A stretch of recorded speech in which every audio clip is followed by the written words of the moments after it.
दोस्तों, पौधे तो सभी लोग लगाते हैं और सभी लोग चाहते हैं कि जो भी पौधा हम लगाएं वो बहुत हरा भरा हो, बहुत देखने में अच्छा हो और बिल्कुल उसकी जो पत्तियां हैं वो खूब चौड़ी चौड़ी हों, जो उसमें फल फूल आते हों वो भी बहुत ही अच्छे हों।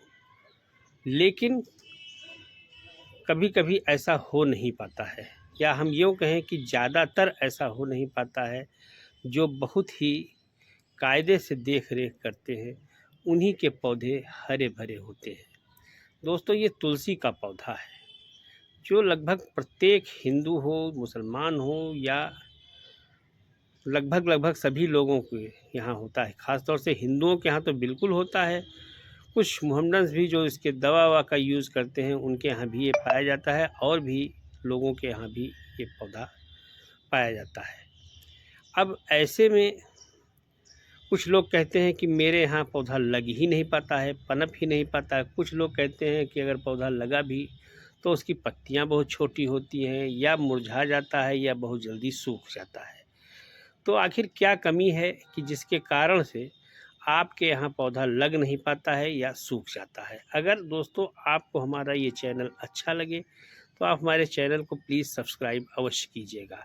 अब हम बताते हैं कि आपका पौधा ना सूखे या पौधा बिल्कुल हरा भरा रहे। जैसे आप ये देख रहे हैं, ये रामा तुलसी है, यानी जो हरी वाली तुलसी होती है उसको रामा तुलसी कहते हैं और जो काली तुलसी होती है उसे श्यामा तुलसी कहते हैं।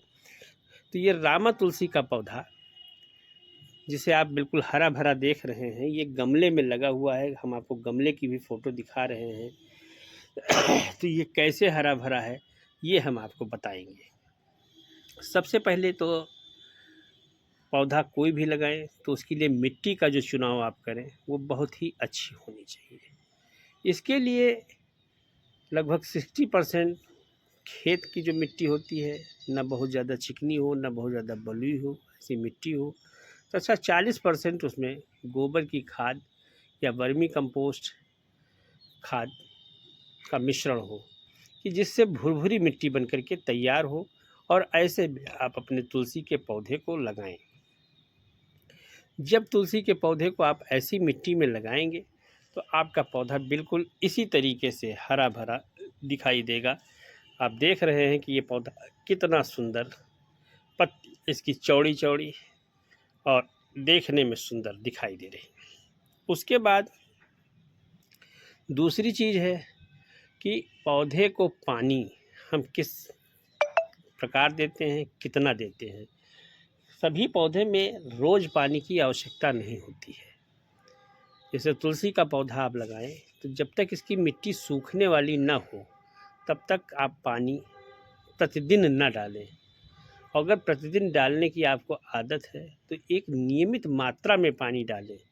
ऐसा नहीं कि आप पूरे गमले को रोज़ भर दें कि जिससे इतना ज़्यादा उसमें कीचड़ हो जाए कि आपका पौधा सड़ जाए, या अधिक पानी हो जाने से भी पत्तियां पीली होकर के सूख करके गिर जाती हैं। फिर पेड़ आपका बिना पत्ती के वैसे रह जाएगा। तो पानी कितना डालना है ये हमें कुछ पूरा ध्यान रखना है। हमारा यही कहना होगा कि जब मिट्टी सूखने लगे तब आप उसमें पानी ज़रूर डालें। दूसरी चीज़, आप पौधे को कहाँ रखते हैं।